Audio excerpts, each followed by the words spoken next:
What's up, guys? It's been a while since we've talked about the Fossil and my personal race truck, and I figured we should probably do a video on it.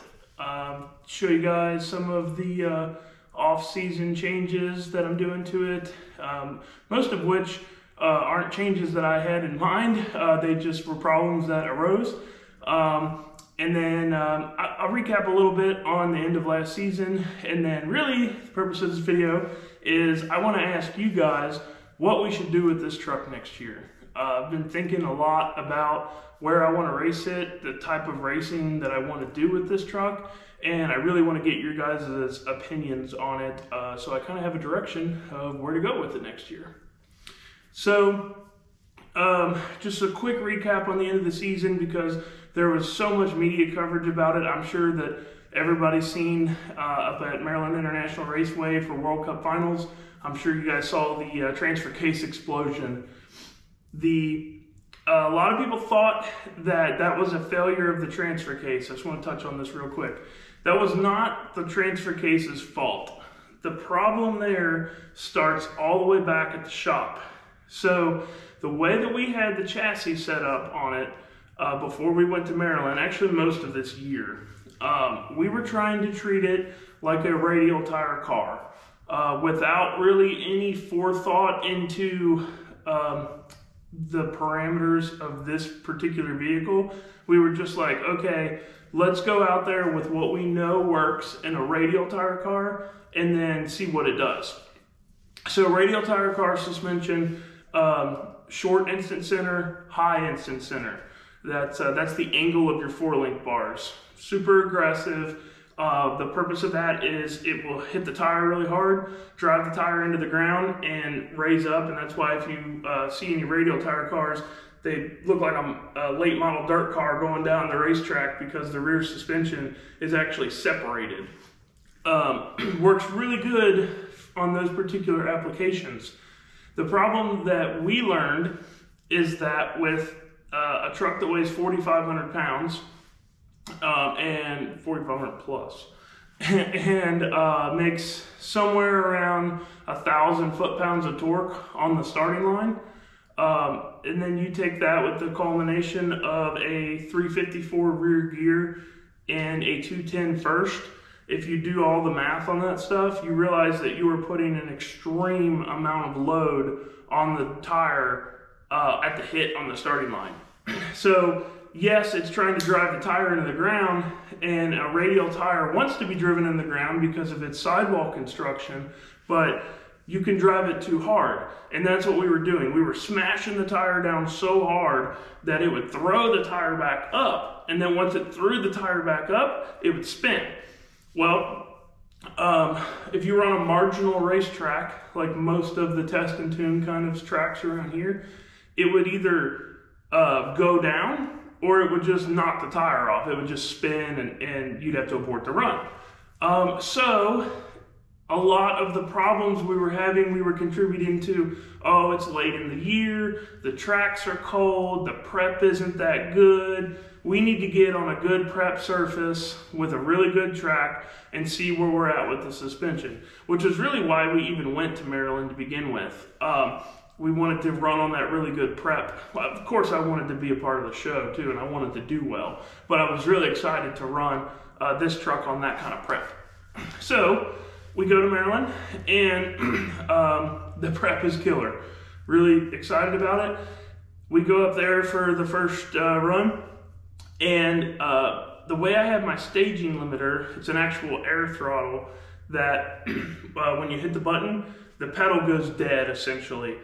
So if I hit the trans brake button, the pedal goes dead and there's only just like a little bit of throttle travel, and that's what I use to spool up with. That's basically my staging limiter. Like on a common rail, you would do it with a fuel table or an RPM limit or something like that, but on a mechanical truck, you have to do it mechanically. So the way I do that, because I want to be high idling in before I go on the trans brake, I have a button on my steering wheel on the left side that can either be a bump button, or right now I'm not bumping in, I'm actually staging it like a man on the foot brake. But I would hold the left button and that would make my air throttle fall out. So I would high idle in on that, and then when I would turn the first bulb on and flat foot the throttle, then I would switch, I would fully stage it, and then I'd switch over to the trans brake. Well, what happened is when you let off of the bump button or air throttle, before you press the trans brake button, the air throttle goes wide open. And even though it only went wide open for just a second, by the time the trans brake caught it, it had already shot past the RPM limiter. And one thing I learned about this truck is with this P-pump setup is if you go past your RPM limiter, it's extremely hard to get it back down, or about impossible to get it to come back down to the limiter that you desire, because it's all boost reference fueling. So once it makes more boost than what you want it to make, it's adding more fuel, and when you add more fuel, it's going to make more boost, it's going to make more power. There's no way to harness it back in. So you've really got to make sure that your limit, that you never exceed your limiter, or your limiter's out the window. So essentially that's what happened. And just the way that the tree dropped and everything, I didn't hear the difference. And it made 32 pounds of boost on the starting line. No more than 25 is all we're shooting for at any given time. Like 23 to 25 max. 32 might not sound like that much more, but if you think about what we talked about before with the torque and the gear ratios and all that, that extra 7 pounds of boost is a whole lot more torque on the starting line.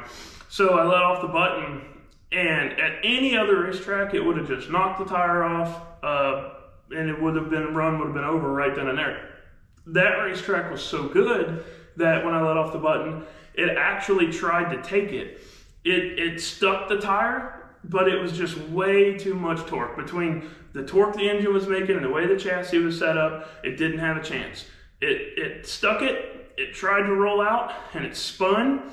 And when it spun on that really good prep, it tried to hook again. And when it tried to hook again, something gave up. I'm honestly not sure if the aluminum drive shaft broke first, or if when it happened, the truck bounced really hard. And when you bounce, you got to think about what that transfer case is experiencing. It's a chain driven between the main shaft and the front output shaft. Well, when you bounce, if the back tires are off the ground and the front are still kind of hooked, it's going to bind. And if it binds, it's trying to take that transfer case and do this with it. It's trying to shorten the distance between the two gears. And so when it did that, it busted the transfer case. So it either busted the transfer case or it twisted the drive shaft off first. And when the drive shaft twisted off, that crazy force popped the case of the transfer case off. A lot of people thought that just the transfer case failed. That is not the case.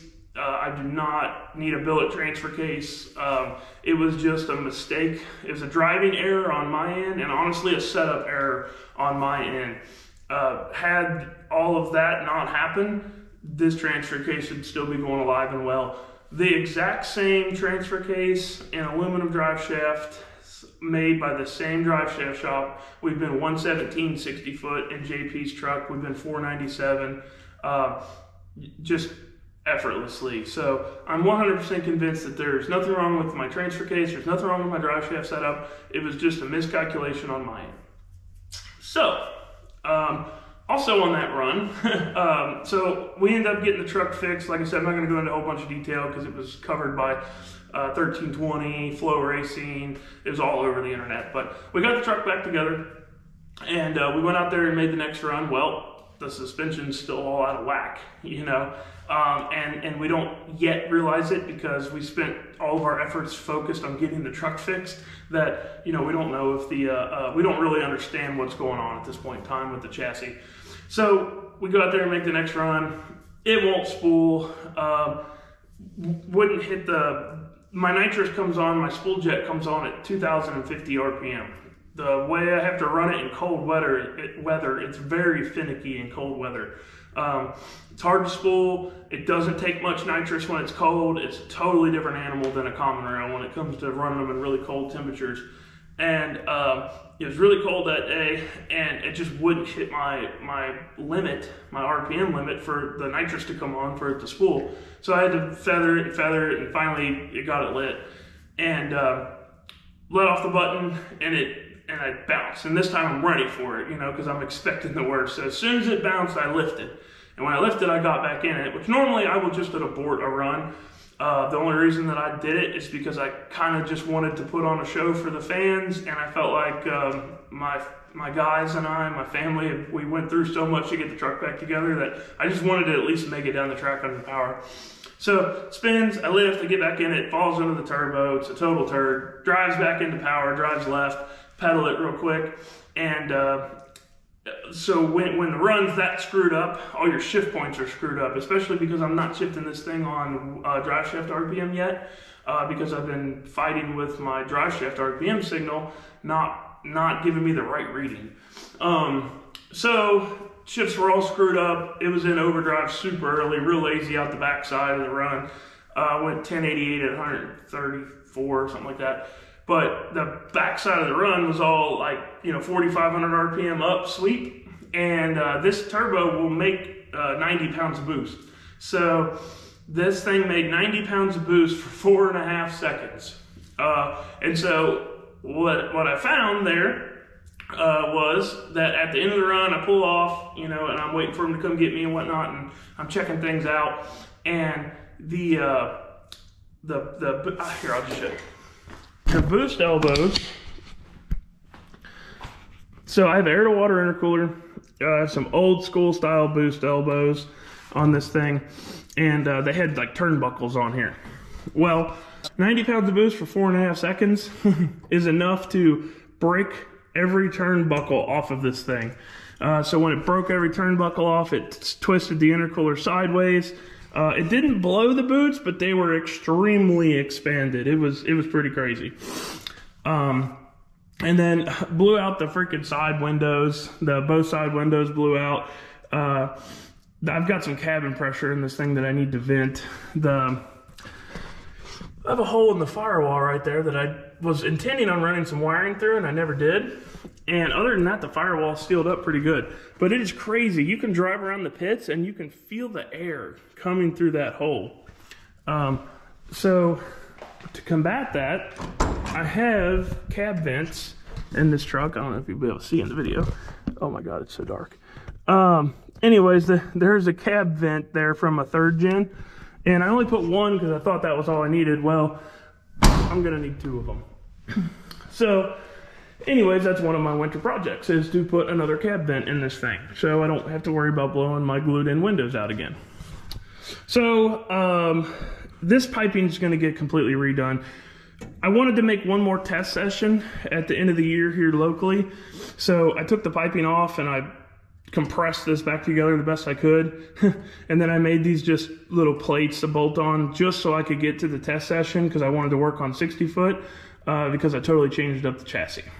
So I did that. I had this little tie rod end deal here, and it broke that. I didn't even make a full run on this thing on my last test session, and I made it to the top of second. I lifted, and it had already broke this. So these boost elbows gotta go. These things are too problematic. I had a mental battle with myself about getting away from the air to water intercooler and going with an air to air. The air to air, I could fit it right underneath of the turbo bell mouth, velocity stack, whatever you want to call it, and the frame rail. I could fit a nice air to air intercooler right under there. Man, the reason that I don't want to do it kind of starts in the back of the truck here. So when I built this truck originally, it was several years ago. It took me 8 years to build it. Air to water was the thing. Air to water was the way. And I wanted to build this truck with air to water. So when I laid out the chassis on this thing, I wanted everything to be symmetrical. I kind of wanted it to look good. I was trying to go for a minimalistic approach, but at the same time, like, there's things you can't get around: a radiator, a transcooler, a fuel cell, an air to water tank. So I built everything really symmetrical. So my problem is, and then I've got the battery there in the center. So my problem is if I get rid of my air to water, now I have this tank that I have nothing to do with. Well, the simple answer is, well, you get rid of the tank. The problem is, if I get rid of the tank, now my fuel cell, which I run 5 gallons of fuel in, is on the left side, which is not where I want the corner weights because I drive on the left side. And now there's a void here. So now my corner weights are kind of screwed up. So I thought, okay, well, what if I keep the water tank and I use it as a transmission cooler? Because a lot of guys will do that. They'll put a transmission cooler in the bottom of their water tank. They'll circulate water through it. And to me, that just seems silly because one of the pains of air to water is dealing with the ice. And if you run your transmission cooler in this tank, you're back to dealing with the ice. So that just doesn't make any sense to me. So really, to get away from air to water, what I would want to do is I would want to get rid of both this the water tank and the fuel cell back here, and get rid of their mounts and mount a fuel cell up in the front. So that way everything stays, the corner weights stay more balanced of the way I need them to, and it doesn't look silly.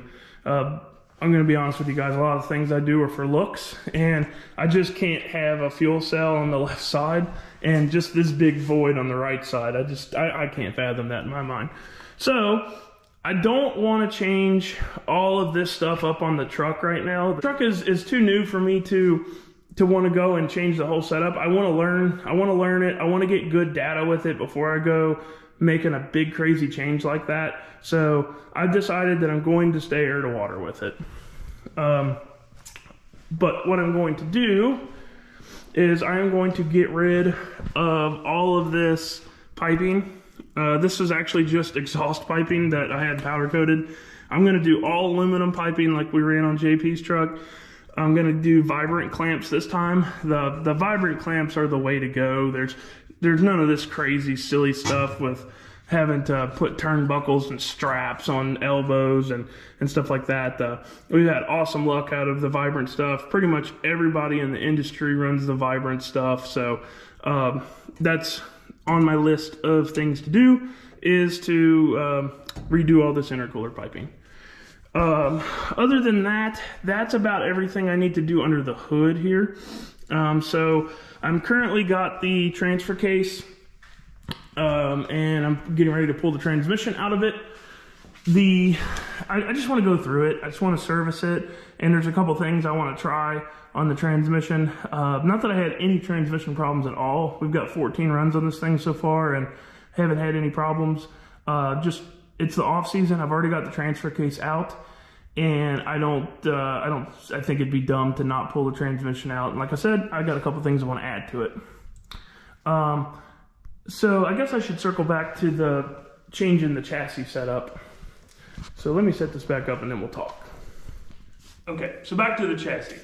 I don't want to go into immense detail yet because I want to do a video. I want to do a couple videos. A video talking about the different kinds of chassis, like an entry-level video. And then I want to do a video explaining more four-wheel drive, so specific four-link stuff. So to keep it really simple for the time being, before we had a really short instant center. I moved the instant center out on the truck. I moved this instant center quite a bit further than it was, and I moved it down closer to the anti-squat line, which we'll talk about in another video. But the opposite direction of where I started. I started with the truck basically in the middle of these 2 points that I'm talking about at UCC, and then shortly after I shortened it because I felt like it needed to hit the tire harder. I learned this year that you cannot set these things up like a radial car. They're different. So we went with more of a similar setup to like we run on JP's truck. And there's no magic four-link here. Like, I couldn't take the exact four-link setup out of JP's and put it in mine and expect it to work. The wheelbases of the truck are different. The way they make power is different. The weight of the truck is different. There's no way that you're going to say, hey, what's your four-link? How's it set up? And plug all that into your truck and it work. It's just not going to happen. But the concept remains the same. So I took the concept of all of the information that we learned from his truck and put it in this. And within 3 runs, it went the best 60 foot it ever did on a very mediocre prep. We went a 135 60 foot. It went 388, I think it was, to the 330. Man, I feel dumb. I can't remember that. But my brain is usually like a time slip bank. I remember all this stuff, but I don't even remember everybody else's time slips. So we went quite a bit faster. Like I said, only ran it to the top of second. I was just working on 60 foot that day. I was not making full runs. I really wasn't planning on running it that long. It just felt good, so I stayed in it a little bit longer. And it coasted through to a 605. So tremendous improvement, 0 power change, all chassis change. Our best so far was a 595. And we just went a 605 lifting at the top of second, which was like 4.3 into the run because it was like 6,000 RPM when I lifted. That's right, it didn't make the shift for some reason. It didn't make the 2-3 shift, that's why I lifted. Sometimes I have a hard time remembering stuff from months ago. That's why I need to do these more often. So anyways, all the changes we made were the right direction. It still needs a few tweaks. There's a spring change I'm going to make. I'm going to change the rate of the springs in the rear, but the 4-link is seemingly pretty close. It really seems like we're at the point now where it just wants more power, which kind of brings me to the next thing that I want to talk about is the way that I run the truck. So the way that I run the truck right now as far as the engine goes, you guys see it's super smoky and smoky. And on a 12 valve, that has always kind of been the way that you run one. Nobody ever talked about AFRs up until recently. And I've actually got an AFR sensor on order for this. But AFR is air-fuel ratio. So fuel versus air in the engine. On a 12 valve, to keep them alive, you would run the AFR super rich, like 12-to-1. And that would give you more fuel in the cylinder than what's needed. And so that would help keep the cylinder cool. I want to say it was probably the fire pump guys that did the most extensive research on AFR. There's been other people playing with AFR stuff, but when they dynoed that Executioner engine for the first time and they had all that cylinder pressure testing stuff on it, that was pretty cool, and they learned some neat stuff there.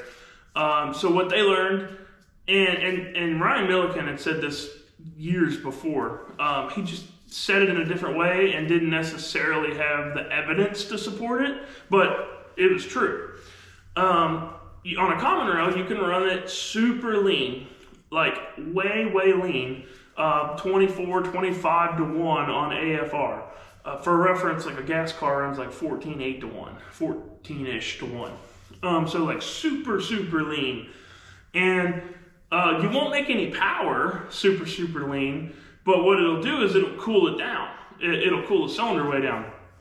And they live a long time like that. So the 2 ways that you can accomplish that is you can either run a lot more air with bigger turbo or turbos, or a lot more nitrous than what you need to. So you could spray more nitrous than what you need to clean up 100% all the fuel, make it squeaky clean, and then keep spraying it until the AFR gets so lean that it'll actually cool the engine, the cylinder temps back down.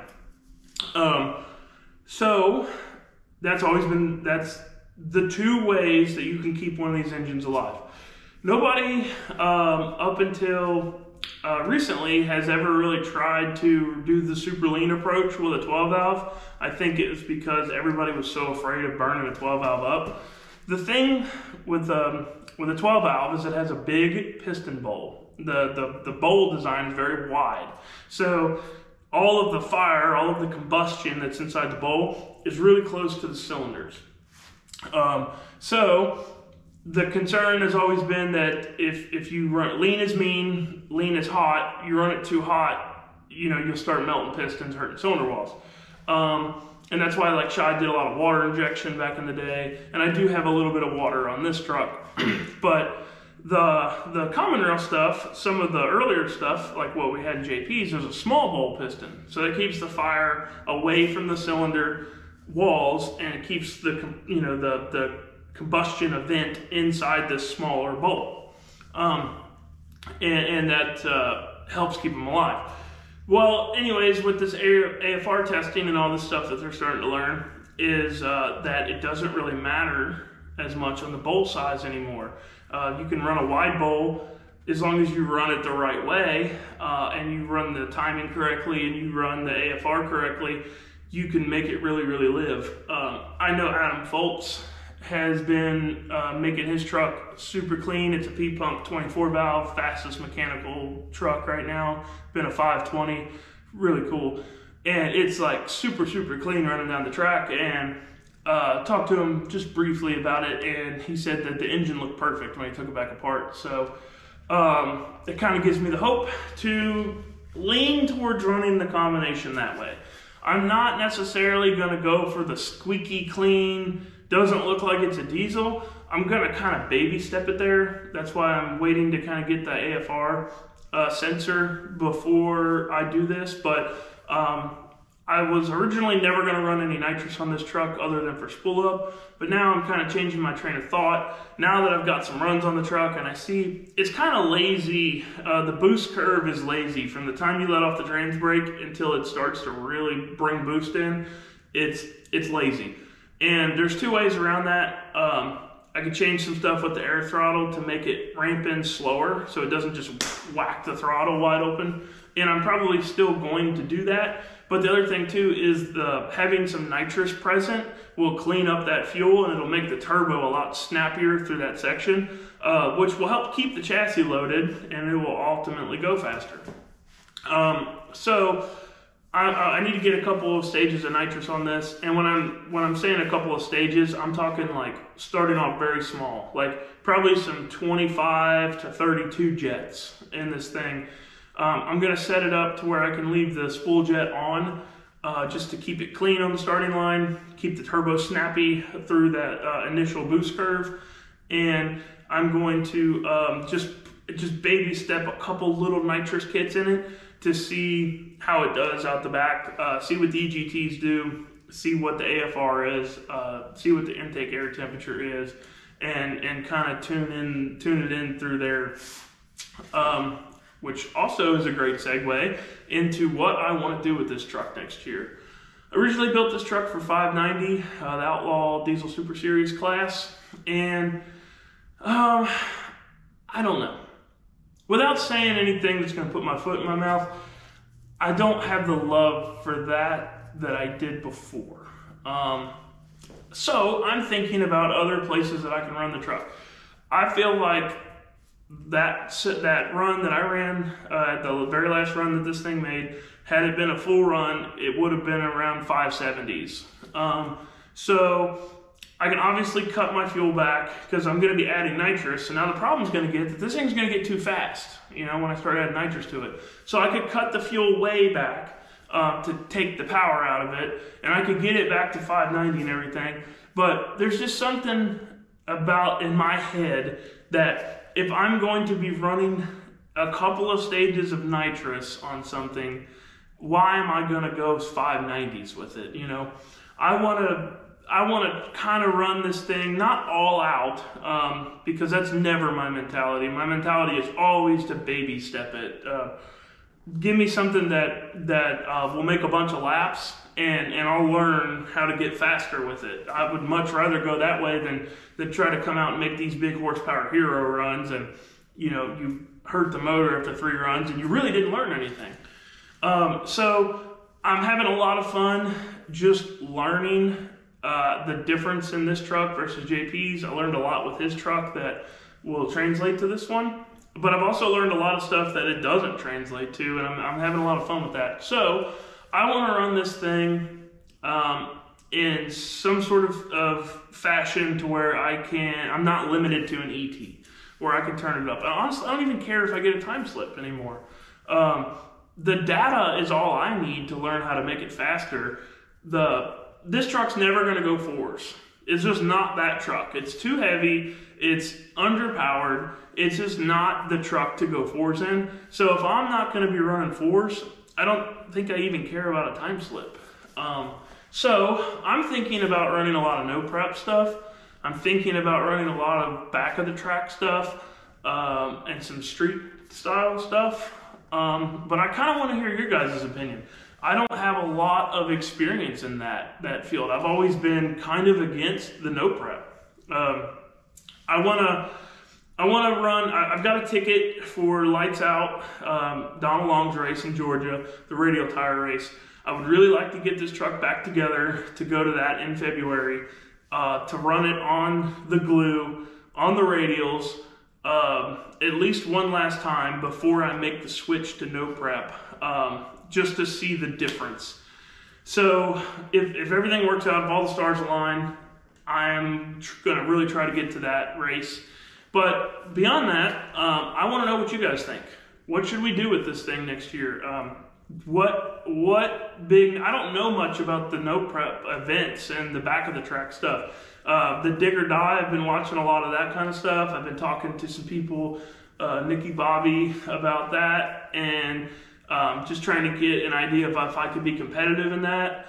And hey, you guys know more than I do. You guys are probably paying attention to that no prep stuff more than me. So tell me what you would like to see me run the truck in next year. Tell me about some events. Leave the comments, drop some comments, and tell me what we should do with this thing. So other than that, I'll catch up with you guys on the Fossil when we got it running, and probably before we go to South Georgia with it. So thanks for watching. Catch you on the next one.